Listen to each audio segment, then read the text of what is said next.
Après quelques jours d'absence de l'émission Asleno en direct sur vos antennes, mesdames, messieurs, très heureuse de vous savoir nombreux devant vos postes récepteurs pour suivre cette nouvelle émission Asleno, d'où le thème « Qu'avons-nous fait de Dieu ?» Cher Mekungilondo, soyez les bienvenus. Merci madame la journaliste, vous imaginez bien et vous comprenez la joie qui m'anime en vous recevant toute l'équipe, Ristal, vous-même et tous les autres, mais surtout aussi le fait de nous retrouver à nouveau en face des auditeurs, des téléspectateurs, parce que nous avons eu beaucoup de messages, nous avons eu beaucoup d'appels. D'aucuns ont même pensé que nous avions mis un terme à cette dynamique, à cette émission Asleno.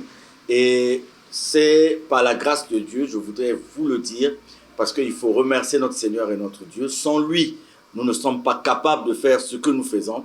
Et nous avons essayé de revenir à plusieurs reprises vers vous. Eh bien, c'est la grâce de Dieu qui rend réel ce retour et que Dieu soit avec nous. Papa Charles, une longue absence très remarquée d'ailleurs. Quelles en sont les raisons? C'est ce que j'étais en train de dire tout à l'heure. Vous savez, je voudrais prendre un passage des versets bibliques et je voudrais que ces versets nous aident à comprendre ce que nous faisons. Et je voudrais aussi que tout au long de cette émission, que nous puissions nous inspirer de ces versets bibliques.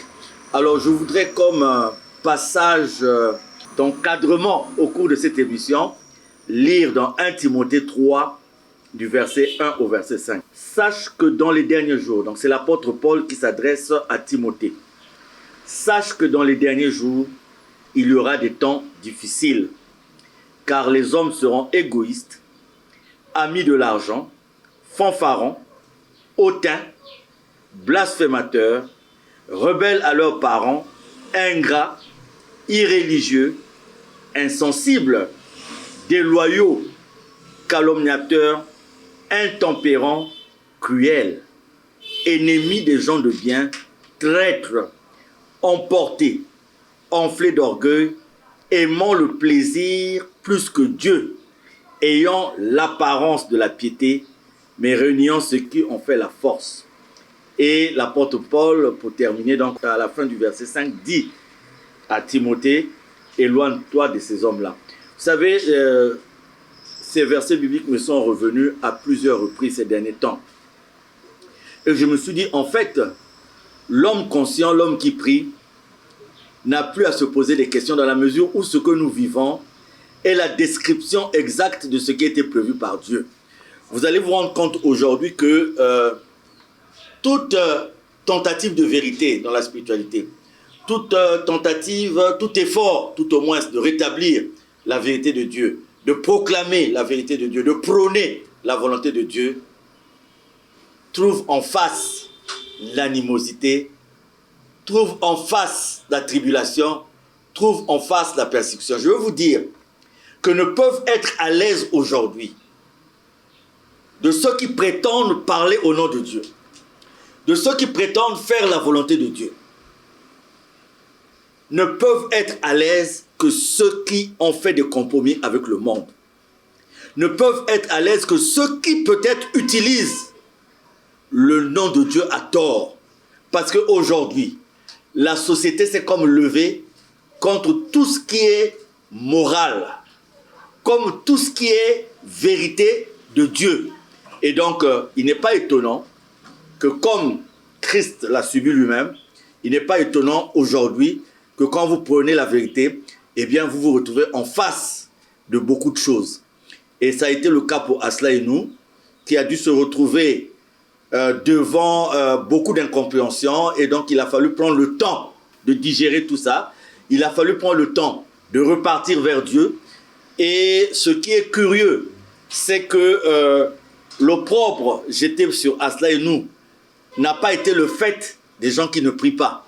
Mais curieusement, cela a été le fait des gens qui prient et qui, quelque part, ont trouvé en Asla et nous comme une tribune qui venait dénoncer ce qui faisait leur bien, qui venait dénoncer ce qui fait leur pain de tous les jours, qui venait dénoncer ce qui fait leur fonds de commerce. Et les gens ont dit, Papa Charles, laisse-nous dans notre COP, laisse-nous faire ce que nous sommes en train de faire. Si toi tu as des moyens, si toi tu as de l'argent, eh bien nous vivons par rapport à ce que nous sommes en train de faire. Nous vivons en édulcorant l'enseignement de Dieu. Nous vivons en prenant pour parapluie Dieu. Nous vivons en essayant de mettre comme bouclier Dieu pour nous permettre de mettre en pratique nos méthodes qui ne sont pas des méthodes de Dieu. Donc nous avons dû prendre le temps de digérer tout ça. Nous avons dû prendre le temps aussi de réfléchir. Vous savez, l'homme prudent prend ses dispositions quand il voit le mal de loin.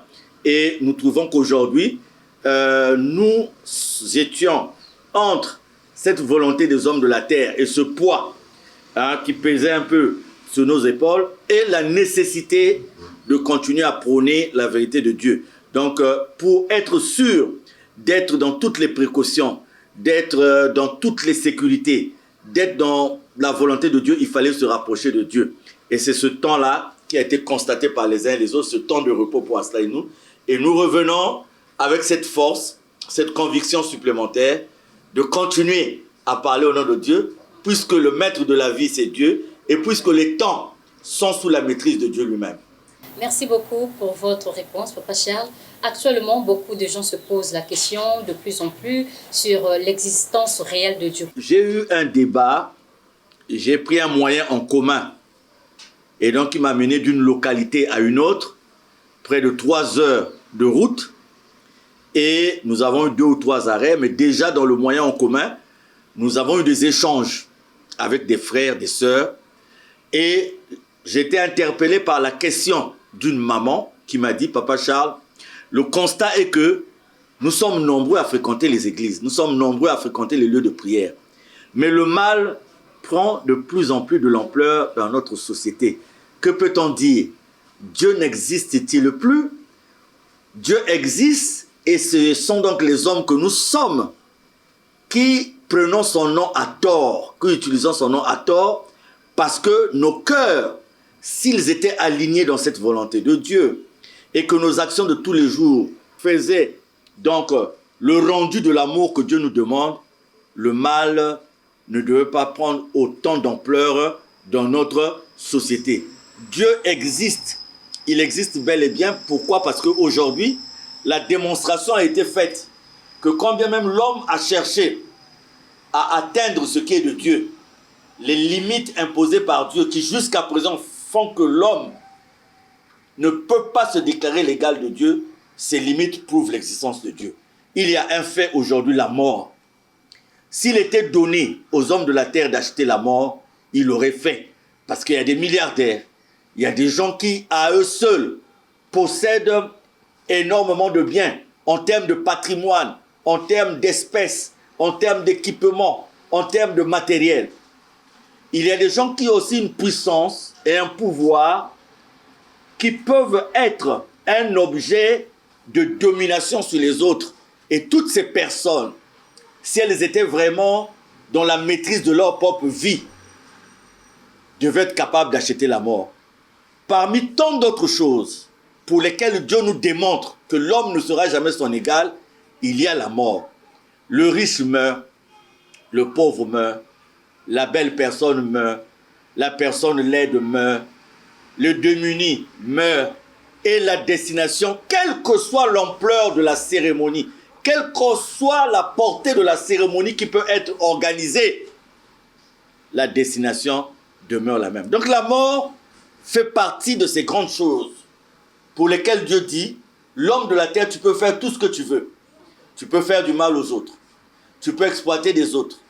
Mais jamais que tu ne pourras être l'égal de Dieu. Donc Dieu existe. Maintenant, nous sommes éclairés, j'ai dit tout au long de cette émission, je vais revenir sur ces passages. On nous parle des derniers temps. C'est une notion importante parce que l'homme de la terre a aussi tendance à vouloir comme dompter le temps.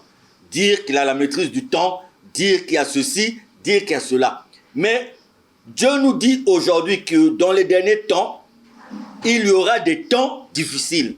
Et dans ces temps difficiles, même celui qui a la foi ou qui fait l'effort d'être avec Dieu sera dans la position de se poser la question de savoir, Dieu, si tu existais, est-ce que j'allais être dans telle position? Et cela encouragé par quoi? Et encouragé par tout ce que Dieu donne ici comme caractéristiques qui seront constatées sur les hommes de la terre. L'égoïsme, on ne partage plus. Ami de l'argent, l'argent devient un Dieu. Fanfaron, combien d'orgueilleux, de fanfarons dans notre société aujourd'hui qui ne peuvent pas vivre selon leur propre dimension, selon leur propre intimité avec Dieu. Aujourd'hui, il y a des gens, ils se lèvent le matin, ils cherchent comment je dois plaire, comment je dois épater les autres, quelle démonstration je veux faire aux autres. Il y en a qui renient même leur propre être pour essayer d'être un être qu'ils ne sont pas. Il y en a qui renient même le nom donné par leurs parents parce qu'ils trouvent que ce nom ne les valorise pas dans la société. Hautain, combien d'hommes hautains nous avons aujourd'hui? Blasphémateurs. Mais écoutez, le fait comme de faire que les autres puissent oublier l'existence de Dieu, c'est parce que il y a de plus en plus de phénomènes créés par l'homme de nature à décourager tous ceux qui veulent baser leur vie sur Dieu seul. Regardez, il est fait beaucoup de choses. J'étais en train de voir un dessin animé que les enfants suivaient avec attention, des petits-enfants. Et ce dessin animé faisait l'honneur des vampires, faisait l'honneur des corbeaux, du diable. Et voilà, c'est ce qui est offert aux enfants. Rebelles à leurs parents, ingrats, irréligieux. Irréligieux veut tout dire. Donc si, je ne dis pas que nous sommes dans les derniers temps, mais Dieu nous avertit que quand nous allons remarquer que nous, les hommes de la terre, nous rentrons dans ces caractéristiques-là, cela veut dire que nous touchons les derniers temps, que nous touchons les temps de la fin. Papa Charles, se rendre à la prière devient une routine, une monotonie, sinon une simple habitude. Prier serait donc devenu une simple distraction. On peut dire que, ce que vous venez de dire. Oui, madame la présidente, vous posez une belle question. On peut dire que prier, c'est comme pique-niquer pour certains. Vous savez, il y a des obligations qu'on se prend. Et parmi ces obligations, pour certains, aller à la prière devient une obligation qui n'est pas accompagnée d'une démonstration réelle de la foi. C'est une habitude. Parce qu'on se voit avec les amis, on se voit avec les autres. Et regardez même les soins qu'on prend à partir de l'apparence extérieure pour aller à l'église. Et vous demandez à une sœur pourquoi elle n'est pas venue à l'église, elle dit que sa tenue n'était pas prête. Ce n'est pas que son cœur n'était pas prêt, mais sa tenue n'était pas prête. Or, Dieu sonde les cœurs. Donc, aujourd'hui, regardez le nombre de personnes qui fréquentent les églises, le nombre de personnes qui fréquentent les lieux de prière. Moi, j'ai des gens que je connais qui ne ratent pas le culte de 6 heures du matin.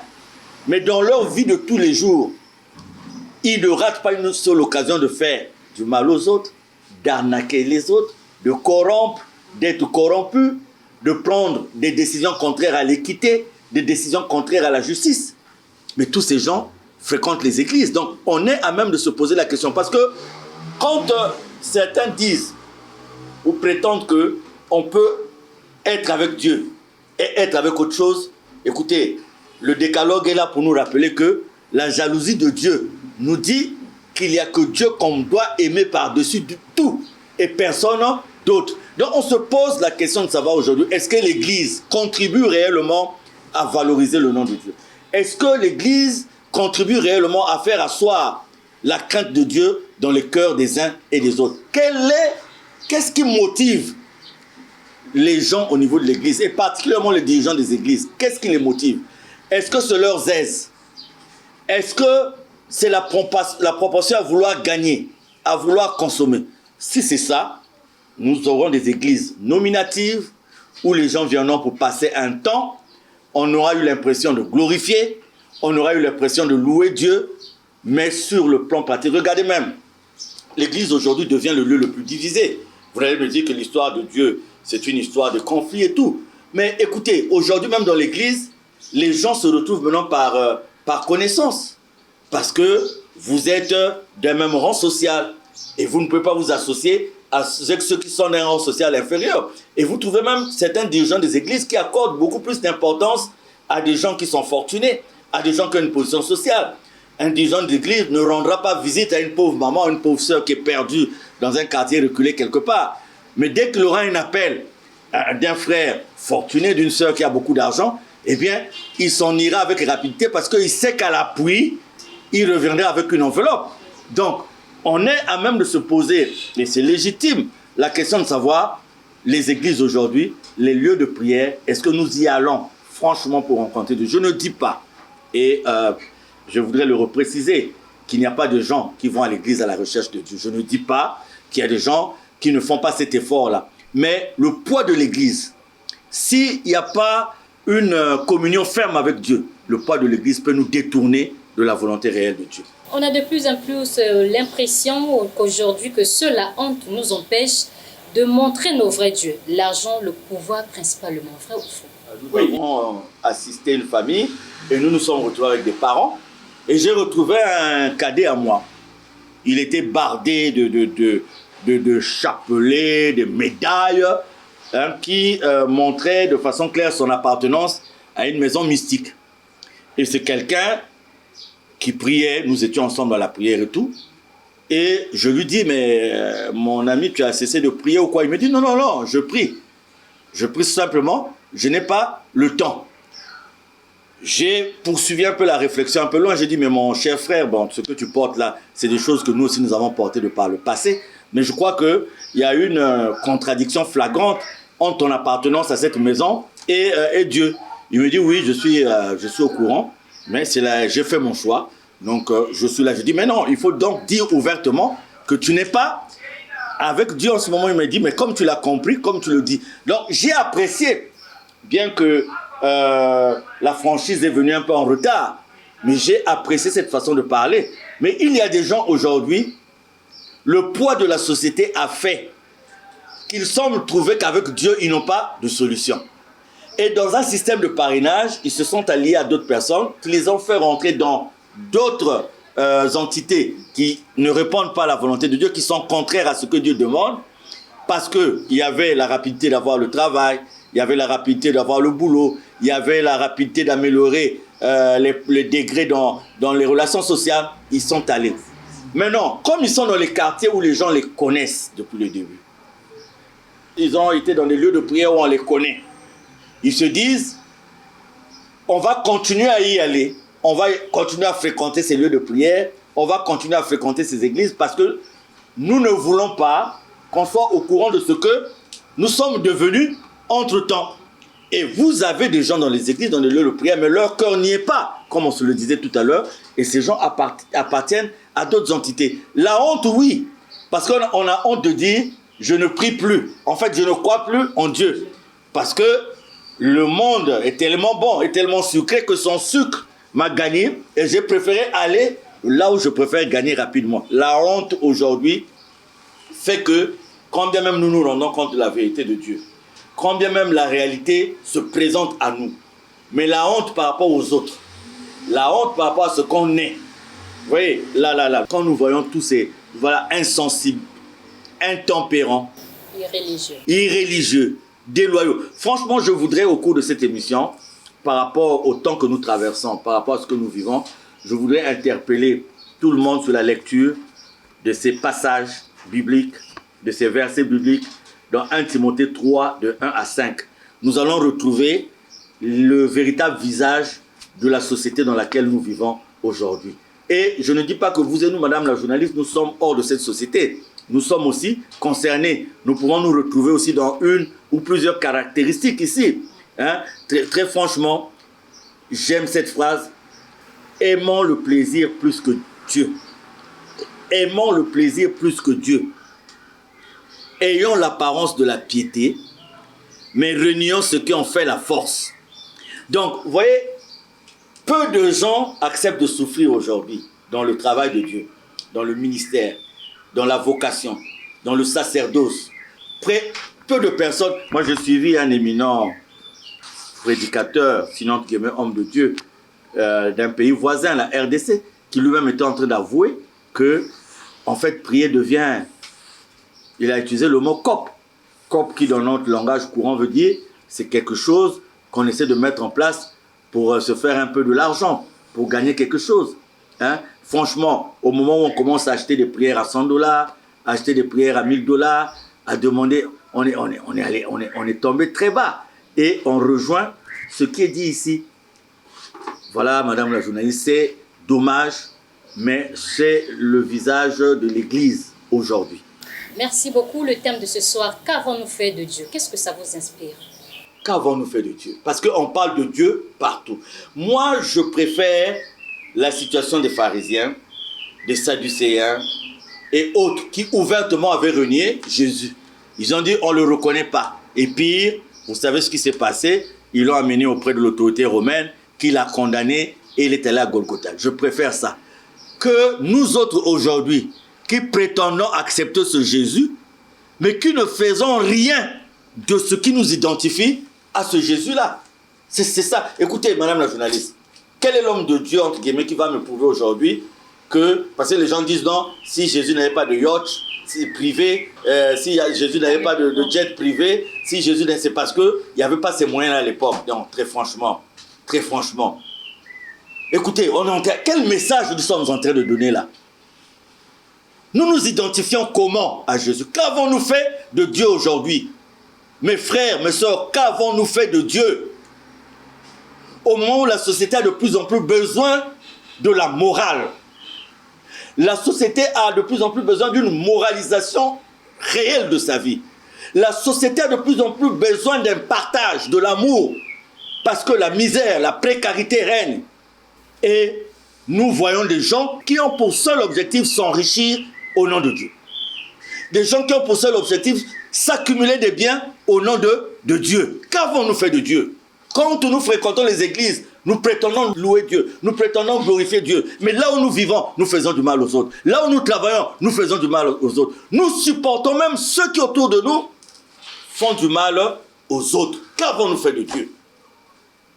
Peuple de Dieu, qu'avons-nous fait de Dieu? Parce que si nous avons, tant soit peu, la crainte de Dieu, nos sociétés, j'allais dire, de façon générale, ne seraient pas dans la position dans laquelle nous sommes aujourd'hui. Qu'avons-nous fait de Dieu quand nous autres qui prétendons être avec Dieu, facilement nous sommes corrompus par le monde. Facilement nous sommes corrompus par la société.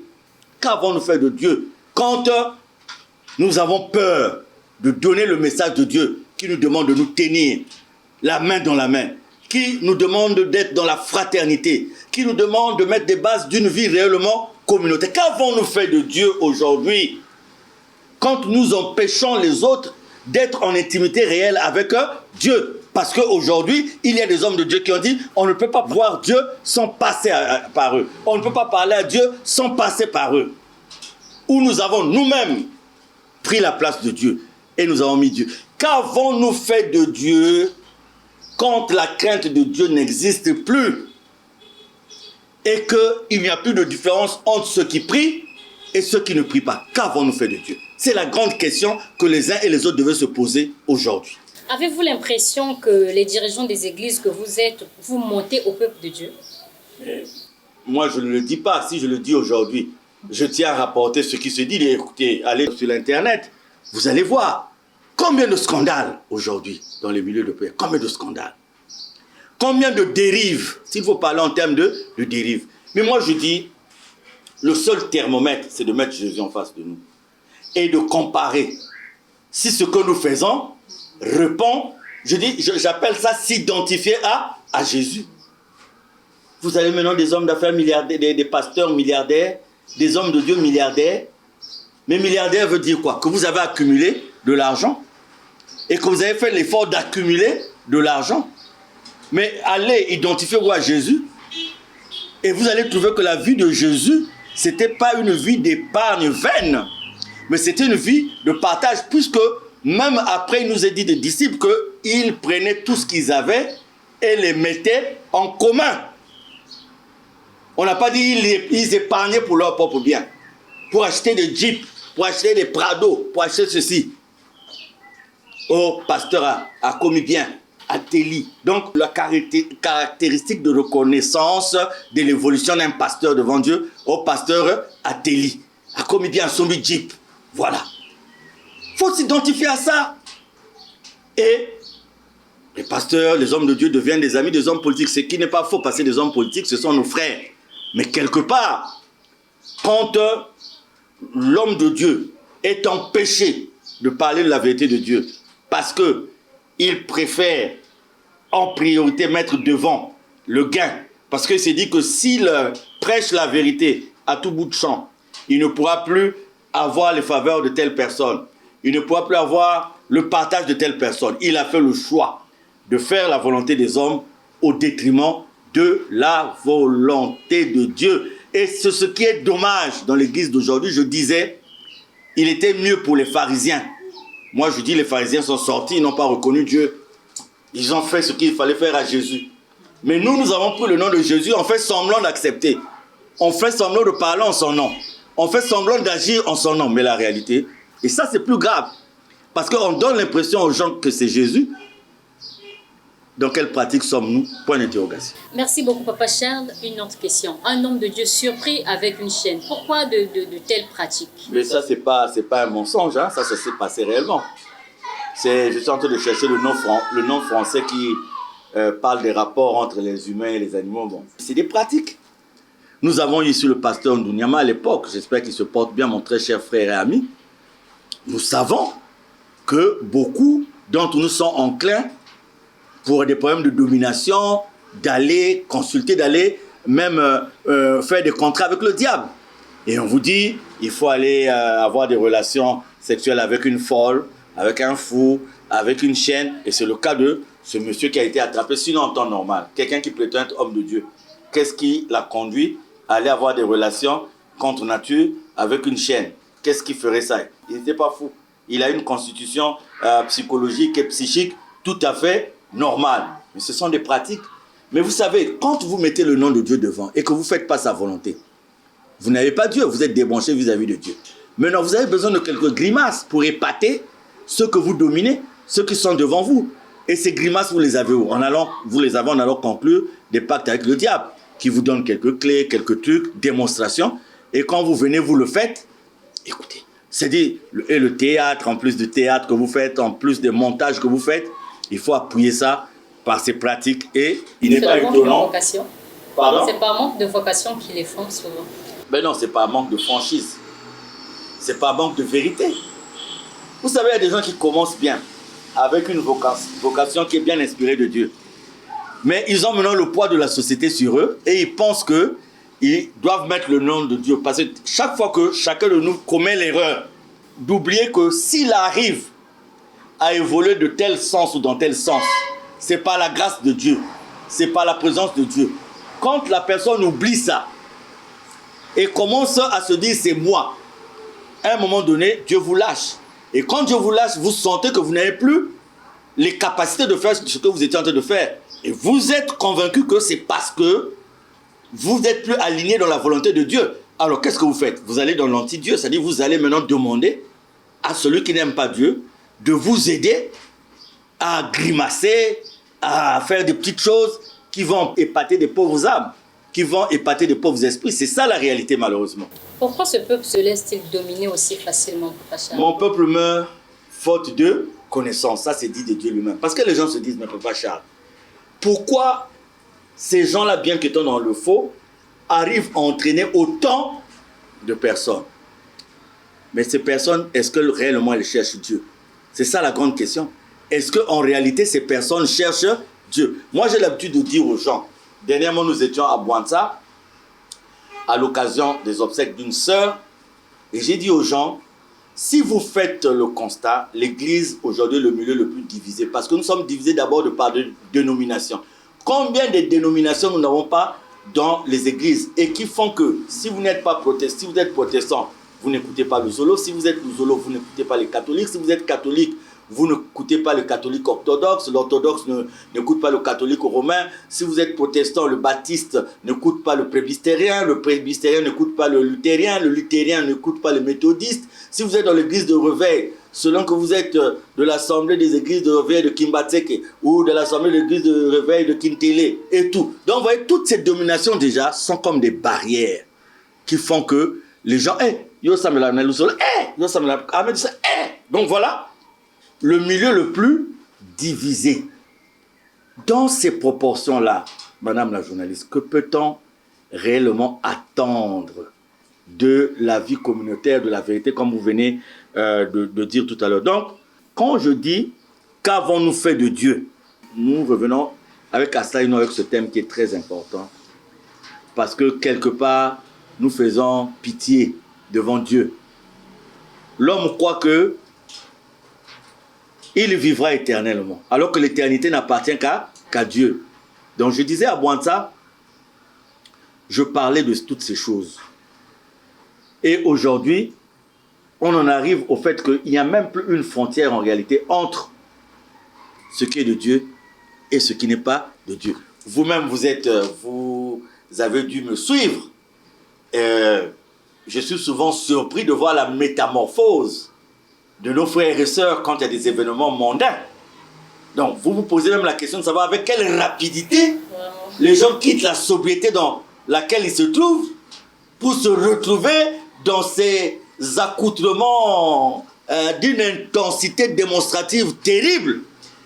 Et vous voyez que celui qui prie lâche facilement ce qui est de Dieu pour se retrouver avec aisance dans ce qui est du monde.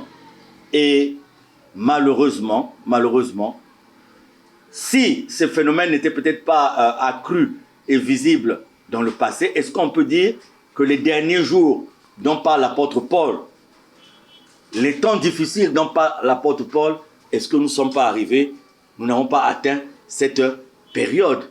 Et la cruauté. Aujourd'hui, si vous trouvez des gens qui font du mal jusqu'à attenter à la vie des autres, vous allez retrouver des chrétiens. Vous allez retrouver des gens qui prient. L'insouciance. C'est-à-dire aujourd'hui, le chrétien n'a même plus le souci du malheur de l'autre. Le chrétien n'a même plus le souci de la peine de l'autre. Mais c'est des choses qu'on ne dit plus. À l'église, on schématise. On enferme des gens dans les versets bibliques qui ne sont pas mauvais. Mais c'est comme si on oubliait de les mettre en face de leur réalité. Moi, j'ai fait une exhortation au cours de cette veillée à Bwanta. Et c'était un éminent monsieur, qui est venu me voir à la fin. Il m'a dit, Papa Charles, vous avez parlé et j'ai senti vos paroles dans mon cœur. J'ai senti vos paroles dans mon cœur. Et je tenais à vous le dire. Pourquoi? Parce que la parole de Dieu, elle est bien. C'est la vie. Mais si nous n'avons aucun guide, c'est-à-dire Dieu lui-même, et si elle est mal utilisée, parce que vous savez, ceux qui font le mal utilisent aussi la même parole de Dieu. Il y a des gens qui font le mal, qui utilisent la même Bible. Donc aujourd'hui, votre question, je reviens encore à la précédente question quand vous dites qu'avons-nous fait de Dieu? C'est ce que nous vivons aujourd'hui. Parce que tout ce qui est dit ici, et si on avait pris un peu plus loin les versets qui suivent, vous allez voir que l'apôtre Paul, dans le sein de l'église, de la communauté dans laquelle il se trouve, donne même des noms. Que même dans notre communauté, j'embrasse les autres, ont déjà adopté telle voie. Et cela veut dire, moi j'ai, excusez-moi de parler le moins haïssable, mais charité bien ordonnée commence par soi-même. Nous sommes allés à Kibossi pour un grand événement, et en 1995, et dans la locution de notre président fondateur, Guy Émile Houphouët-Sétouabo, il a fait une catégorisation des hommes et des femmes que nous sommes ici sur cette terre. Il a dit, la dernière catégorisation, c'était les enfants de Dieu. Mais il a dit, au milieu des enfants de Dieu, Satan a eu à mettre aussi ses enfants. Et malheureusement, c'est ce que nous vivons aujourd'hui. Merci beaucoup, Cham Ekongilundu. Nous allons retrouver la régie pour quelques inserts et revenir juste après.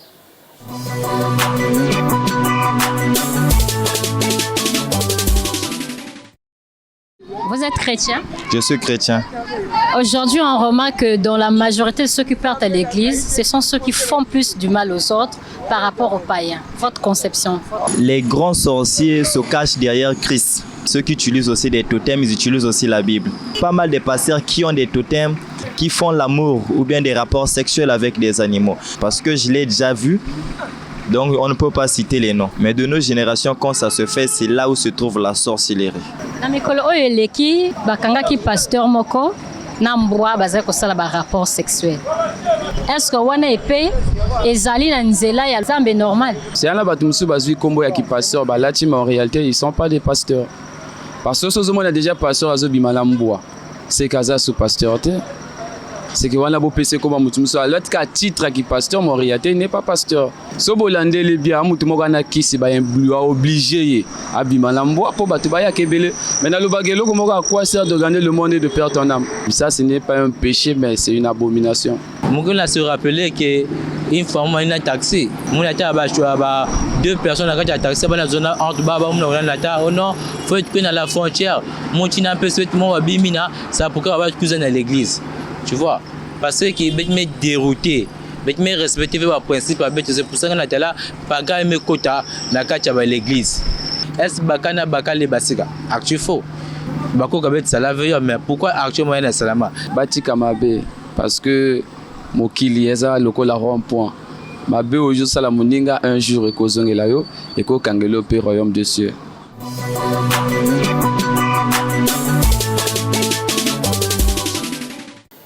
Merci beaucoup la régie pour ces inserts. Aslenou arrive chez vous ce samedi 5 octobre 2024 avec un nouveau numéro, nouveau thème. Qu'avons-nous fait de Dieu? Papa Charles, selon vous, dans la marche actuelle de notre société, l'Église se situe-t-elle du côté du bien ou du côté du mal? Ah, belle question. Vous faites bien de préciser que ce n'est pas l'Église de tous les temps. Mais dans la marche actuelle de notre société, où se situe l'Église? Du côté du bien ou du côté du mal? On pouvait ramener cette question tout d'abord à un examen de conscience que chacun de nous doit se faire. Et particulièrement les dirigeants des églises, les chefs de confession religieuse, devaient être soumis à cet examen de conscience sain, de dire est-ce que nous contribuons à faire à ce que le bien s'installe et perdure, ou est-ce que nous contribuons à faire à ce que le mal soit soutenu? C'est ça le grand débat d'aujourd'hui qui rejoint le thème « Qu'avons-nous fait de Dieu ?» Parce que Dieu est bon. Dieu est amour. Dieu ne peut pas nous recommander de faire le mal. Dieu ne peut pas soutenir le mal. Dieu ne peut pas encourager le mal. Maintenant, l'Église, est-ce que l'Église soutient le mal? Est-ce que l'Église encourage le mal? C'est ça le problème. C'est la problématique majeure aujourd'hui en termes de fonctionnement des églises, en termes de présence de l'église dans la société, c'est là. Parce que Jésus n'a pas hésité à décrier tout ce qui était contraire à la morale de Dieu, tout ce qui était contraire à la vérité de Dieu. Jésus ne s'est jamais tu devant l'inéquité, devant l'injustice, devant tout ce qui n'est pas bien. Jésus s'est toujours évertué de recommander l'amour, le partage, la fraternité, la repentance. La repentance. La repentance. Dieu. Se repentir vis-à-vis de Dieu quand on a perdu la route et se repentir pour avoir une relation apaisée, fraternelle, amicale avec le prochain. Maintenant, je dis, on ne va pas aller loin. Nous n'allons rester que dans cette identification avec Jésus, cette identification avec le travail des apôtres, Paul et les autres. Et pour répondre à votre question, la position de l'Église aujourd'hui, le positionnement des hommes de Dieu aujourd'hui, le résultat va-t-il vers l'encouragement du bien ou vers l'encouragement du mal? Je ne juge pas, mais je prends des faits de société qui démontrent que l'Église est beaucoup plus citée vers là où il y a le mal. Ce n'est pas toute l'Église, je salue encore ici des hommes de Dieu, des femmes de Dieu, qui ont donné leur vie à Dieu. Je sais qu'il en existe et je vous salue et que Dieu vous bénisse, que Dieu soit toujours avec vous, que la vocation perdure dans les mains de Dieu lui-même. Je sais qu'il y a des hommes, des femmes qui se sont levés pour parler de la vérité de Dieu et je sais à quoi ils sont soumis tous les jours. Je connais le traitement que le monde réserve à ces hommes et ces femmes qui ont refusé de faire des compromis avec le monde, qui ont refusé d'être complaisants vis-à-vis de la société. Qu'est-ce que je vais leur dire à ceux-là, madame la journaliste? Hey, Jésus, les disciples, voyez leur vie. Mais si nous avons accepté humblement d'aller dans cette voie, nous devons savoir que ceux qui nous ont précédés sont passés. C'est même là la similitude ou les similitudes. Parce qu'aujourd'hui, un homme de Dieu qui ne veut pas la souffrance, il veut que la prospérité. Il ne prêche pas la souffrance, il ne prêche que la prospérité. Mais Dieu avant toute souffrance. Les douleurs de l'affrontement dont parle l'apôtre Paul dans Romains. Donc, à cette question, les téléspectateurs, les auditeurs de Aslenu peuvent répondre. L'Église aujourd'hui, et je souhaitais même que la réalisation avec Ristal et vous-même, que vous puissiez recueillir aussi quand même les avis des uns et des autres. Parce que les églises sont remplies. La fréquentation s'est accrue des lieux de prière. Mais le mal perdure. Pourquoi? Est-ce la faute à Dieu? Est-ce la faute à nous autres les humains? L'église aujourd'hui peut-elle être classée du côté du bien ou du côté du mal? C'est la question et ça rejoint le thème d'aujourd'hui. Qu'avons-nous fait de Dieu? Il est dit quelque part, Papa Charles, nous venons dans ce monde avec rien, puis nous nous battons pour avoir tout. Après, nous laissons tout et nous repartons avec rien. Votre commentaire? Vous me dites quelque chose de très profond. Je voudrais interpeller les uns et les autres. Beaucoup aujourd'hui croient que la vie se limite à nos possessions. La vie se limite à nos vêtements. La vie se limite à nos véhicules. La vie se limite à nos villas. La vie se limite à nos conquêtes féminines, masculines, selon. La vie se limite au fait qu'on mange dans des grands restaurants. La vie se limite dans le fait qu'on voyage en business class tous les jours et tout. Il y en a qui ont fait une conception de la vie qui est comme ça. Et aujourd'hui, c'est quelqu'un qui appelle notre attention. Sinon, je dirais plutôt qui attire notre attention, qui nous dit, nous venons dans ce monde avec rien. C'est ça, madame la journaliste. Nous venons dans ce monde avec rien. Personne n'est venu dans ce monde avec une voiture. Il sort du sein de sa mère avec une voiture, avec un compte en banque. Personne. Nous ne sommes pas même maîtres de nos vies quand nous venons au monde. Il y en a qui sont venus au monde directement avec des couches à jeter. Il y en a qui sont venus au monde avec des alaises et les couches. Donc, en fait, nous ne sommes même pas maîtres de ça. Et après, on dit, nous nous battons pour avoir tout. Pour vivre, il faut des moyens. Pour vivre, il faut de l'argent. On ne va pas dire, bon, on est contre quelqu'un qui se bat pour que ses enfants soient bien placés, pour qu'il ait une maison, il vive. Ça, ce sont des besoins. Se vêtir, se loger, se nourrir, ce sont des besoins tout à fait naturels. Et déjà, quand nous nous battons pour tout avoir, nous oublions que nous sommes venus sur cette terre avec rien. Après, nous laissons tout. Et nous repartons avec rien. Vous avez vu les deux bouts. Au début, nous venons avec rien. Et à la fin, nous repartons avec rien. Vous avez vu les deux bouts. C'est justement ce phénomène-là. Même si vous ne reconnaissez pas qu'il y a une vie après la vie, parce qu'il y a des gens qui disent, je veux faire ce que, parce que je ne crois pas à cette vie-là. Mais en fait, tout ce que nous aurons pu accumuler ici, nous n'allons pas repartir avec ça. Ça ne servira absolument à rien du tout. Et c'est ça, si nous méditons sur ça, nous serons moins orgueilleux, nous serons plus égoïstes, fanfarons, nous serons plus hautains, nous serons plus blasphémateurs, rebelles aux parents, ingrats, irréligieux, insensibles, déloyaux. Combien d'amis qui ont perdu la loyauté aujourd'hui? Des amis qui ont perdu la loyauté. Calomniateurs. Les milieux de prière sont devenus des milieux où il y a pas que tonga. C'est-à-dire que la calomnie, même à l'église, c'est-à-dire que si on pouvait prendre des versets de calomnie, il y a une Bible qui serait incapable même de contenir tout ce qu'on dit en termes de calomnie. Intempérant, cruel, ennemi des gens du bien, traître. Ah, surtout la traîtrise. On trahit pour un rien. On trahit pour un bout de pain. On trahit pour du crédit. On trahit pour. Voilà ce que je peux donner comme élément de réponse à la question que vous venez de poser. Merci beaucoup, Papa Charles, pour votre commentaire. Alors, pourquoi tant de mal dans nos sociétés aujourd'hui? Nous avons, tout au long de cette émission, Madame la journaliste, nous avons compris que l'impact issu de la fréquentation des lieux de prière par la majorité d'entre nous devait se traduire dans les faits par une amélioration des rapports des uns envers les autres, un accroissement de la pratique de l'amour, du bien entre nous. Alors, je reviens, et souffrez que je revienne sur ces versets bibliques. Nous les avons depuis le départ de cette émission pour comprendre pourquoi le mal semble prendre racine, mais de façon très remarquable dans notre société.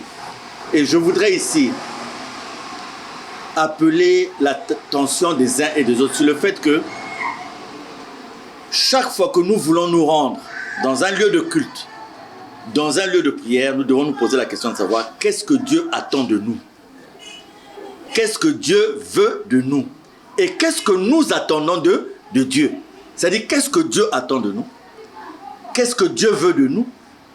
Et qu'est-ce que nous attendons de Dieu? C'est-à-dire, quand tu te lèves, mon frère, ma soeur, pour te dire que tu vas aller à l'église, tu vas aller au culte, tu vas aller au lieu de prière, il faut te poser la question de savoir qu'est-ce que Dieu attend de toi? Qu'est-ce que Dieu veut de toi?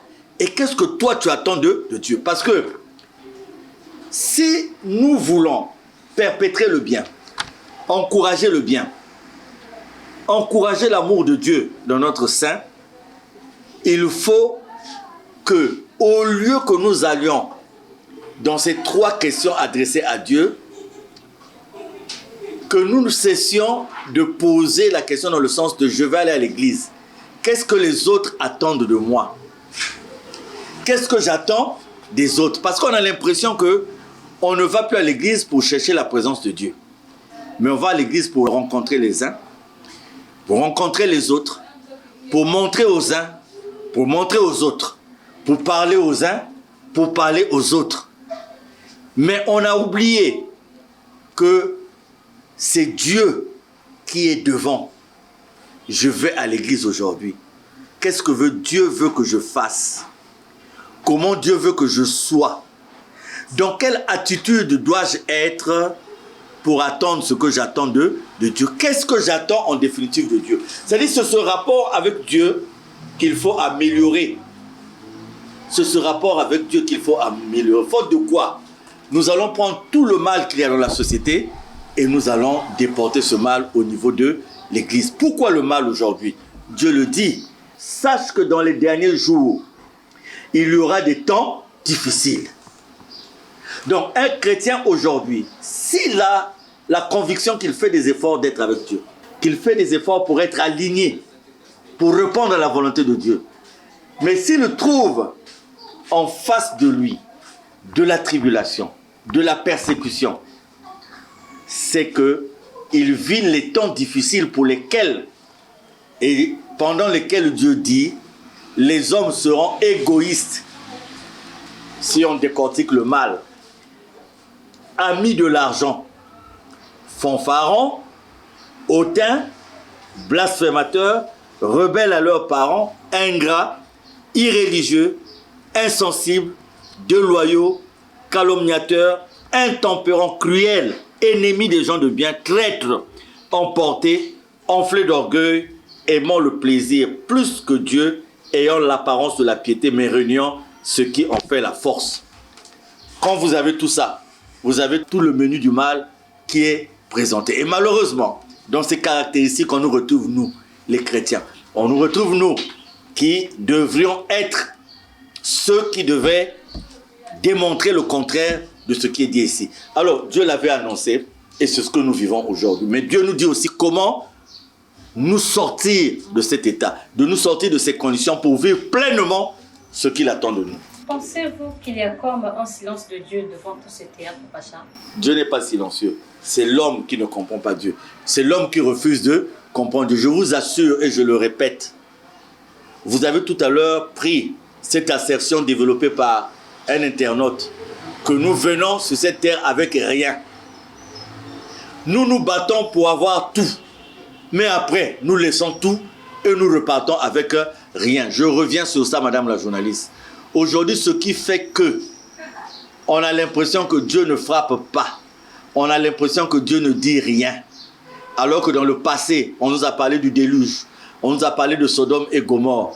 Mais ce que nous vivons aujourd'hui, qu'est-ce qui ne dit pas que par rapport à tout ce que nous rencontrons sur le plan environnemental, sur le plan de la santé, sur le plan de la misère, sur le plan des animosités dans les relations entre nous, est-ce que quelque part Dieu n'est pas en train de nous interpeller? C'est l'homme qui de façon volontaire a décidé de fermer ses oreilles à l'appel de Dieu. C'est l'homme qui de façon volontaire a accepté de fermer les oreilles aux recommandations de Dieu. Et nous nous disons, voilà, il y a plein de sorciers, il y a plein de mauvais, mais Dieu ne fait absolument rien. Attention, aujourd'hui quand vous allez à la morgue, pour nous qui sommes par exemple à Pointe-Noire, vous n'allez pas retrouver que les bons. Vous allez retrouver aussi les mauvais. Vous n'allez pas retrouver que des pauvres. Vous allez retrouver aussi des riches. Est-ce que l'homme est conscient de la marche actuelle du monde? Est-ce que l'homme se rend compte que quelque part, dans ce qui se fait, est-ce que Dieu n'est pas en train de nous enseigner? Est-ce que Dieu n'est pas en train de nous interpeller? Voilà, la vision commune a fait aujourd'hui que, de par la façon de faire, quand un enfant, vous demandez à un enfant qui est à l'école, que souhaites-tu être après? Il dit, je souhaite être pasteur. Avant, les gens disaient, je souhaite être douanier. Aujourd'hui, les gens disent, je souhaite être pasteur, parce que les pasteurs s'habillent bien. Les pasteurs ont ceci, les pasteurs ont cela. Quelque part, qu'avons-nous fait de Dieu en réalité? Qu'avons-nous fait de Dieu? C'est-à-dire, de quel Dieu parlons-nous aujourd'hui? Madame la journaliste, c'est une restitution actuelle de la vérité de Dieu sur l'étendue du monde. Ce qui était caché se révèle. Ce qui était transformé et ramené à sa juste signification. Le monde vit un tournant décisif. Et dans ce tournant-là, de la même façon que les gens se moquaient de Noé, de la même façon que les gens se sont moqués de Jésus, de la même façon que les gens ont lapidé Étienne, de la même façon que les gens ont lapidé Paul, Dieu est en train de nous appeler à travers, de nous interpeller à travers certains phénomènes. Et il sera trop tard de dire que si je savais, le conditionnel n'aura plus un effet. Mais je dis, quel que soit le pouvoir des hommes de la terre, quelle que soit la puissance des hommes de la terre, quel que soit l'argent, la richesse des hommes de la terre, Dieu reste Dieu. Et aujourd'hui, il est démontré que l'homme ne pourra jamais être l'égal de Dieu. Et l'homme, pour échapper à cette colère de Dieu, parce que la colère de Dieu existe, c'est pas moi qui le dis, les Écritures le disent. Il est temps pour nous tous de nous regarder, de faire un examen de conscience sain, sérieux, de voir aujourd'hui quelle est l'utilisation que nous faisons du nom de Dieu. Quelle est la conception de Dieu dans la vie de chacun de nous? Parce que c'est grave. L'heure est grave. Et seul Dieu se présente comme la solution définitive, idéale, réelle, concrète, décisive dans la marche actuelle du monde. Et il est mieux pour nous d'être du côté de Dieu que d'être du côté des hommes de la terre. Merci beaucoup, Papa Charles. Nous sommes presque au terme de notre émission. Votre mot en guise de conclusion. Qu'avons-nous fait de Dieu? Quel spectacle nous offrons tous les dimanches avec des gens qui font du théâtre. Les églises sont devenues des lieux de théâtre. On fait la démonstration non plus de la puissance de Dieu, mais de la prétendue puissance de Dieu, parce que la démonstration qui est faite est celle des œuvres des hommes que nous sommes, qui nous battons tous les jours pour chercher à prendre la place de Dieu. Mais Dieu sifflera la fin de la récréation. C'est pour ça, en terminant, en arrivant à la fin de cette émission, j'interpelle le peuple de Dieu, premièrement, sur le fait que ne soyons pas surpris de ce qui se passe, parce que Dieu l'avait dit. Dieu nous avait fait la démonstration de ce qui devait arriver, de ce que nous devions être, de ce que nous devons vivre, de ce que nous devons rencontrer dans notre société. Deux, une fois que nous sommes conscients de ça, revenons vers la solution, l'unique solution qui est Dieu. Parce que l'homme pourra faire tout ce qu'il voudra, arrivera un moment où Dieu, si l'homme a oublié les interpellations de Dieu, Dieu lui dira, j'existe, je suis le créateur, gouverneur de toutes choses dans le ciel, sur la terre et partout. Merci beaucoup, Charles Mikungi Londo. Grand merci à vous, auditeurs, téléspectateurs et internautes de la RTOPH. Grand merci à vous, internautes de Zana TV, de nous avoir suivis en intégralité. Qu'avons-nous fait de Dieu a été le terme à développer ce soir avec notre invité que vous connaissez, Charles Mikungi Londo. Nous sommes arrivés au terme de notre émission. Merci beaucoup. À la réalisation, Ristal Boutoto. Devant vous, Petronil Bogo qui vous dit au revoir au prochain numéro.